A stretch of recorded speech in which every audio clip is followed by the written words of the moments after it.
Assalamualaikum warahmatullahi wabarakatuh.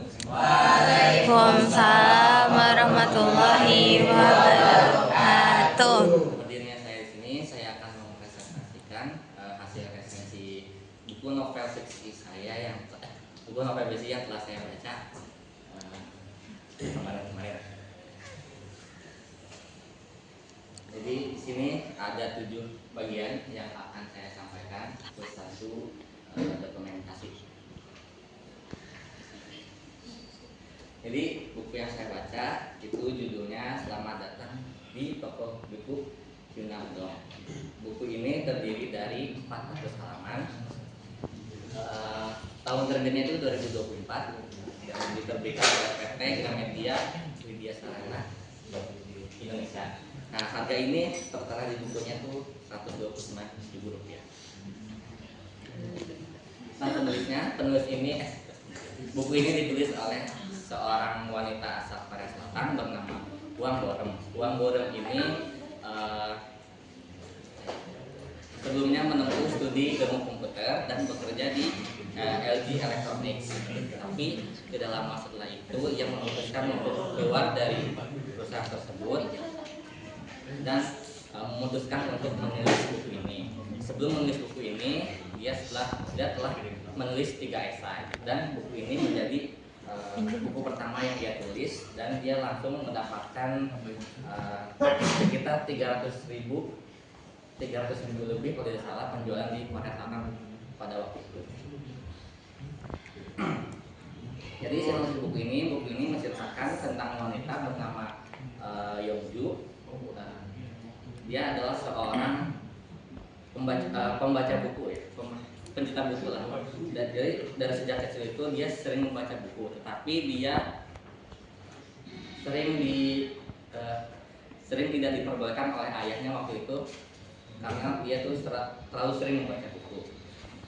Pada akhirnya dia tumbuh besar dan dia bekerja di suatu perusahaan. Tapi karena dia lelah dengan perusahaan tersebut, dia memutuskan untuk keluar dari perusahaan tersebut dan membuka toko buku di gang kecil di daerah bernama Sinamdong itu.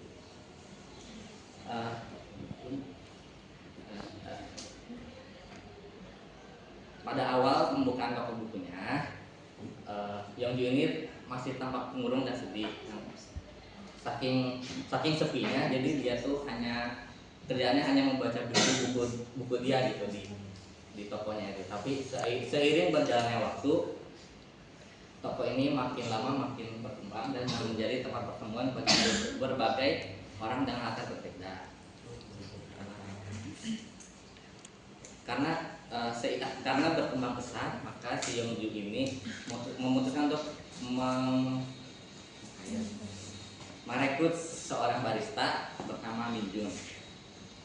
Karena makin lama makin besar dan karena ditambah dengan adanya komunitas yang diadakan oleh Yongju sendiri seperti pertemuan dengan penulis buku, membaca buku bersama dan lain sebagainya. Tapi karena Yongju ini pertama kali membuka toko buku dan masih awal tentang bisnis, jadi Yongju itu masih memikirkan masa depannya dan kondisi finansialnya. Tapi meskipun begitu, Yongju tidak menyerah karena banyak cerita-cerita dari pengunjungnya yang membuat Yongju ini ingin bertahan.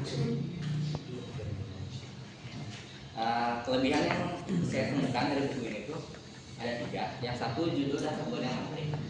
Jadi dari sampulnya itu orang-orang pasti penasaran isi bukunya itu apa sih, karena judulnya itu sesimpel ini. Lalu yang kedua, karena dia memiliki banyak tokoh, jadi tokohnya itu dia diceritakan masing-masing asal-muasal cerita pengalaman hidup tokohnya. Lalu yang ketiga itu gaya bahasanya ringan dan mudah dipahami, jadi orang-orang tuh mengerti alurnya enak.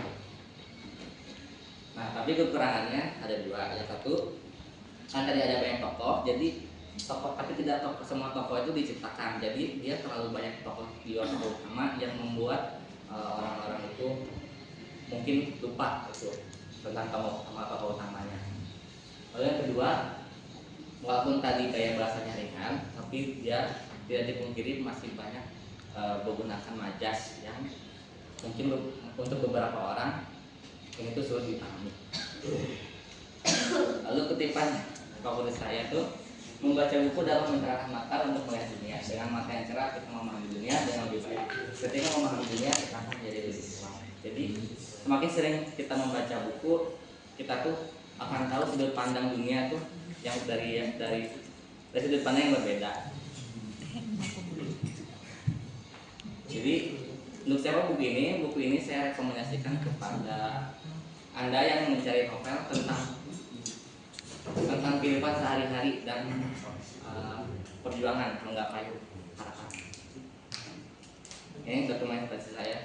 Baca buku ini. Sekian dari saya. Mohon maaf bila ada kekurangan. Assalamualaikum warahmatullahi wabarakatuh.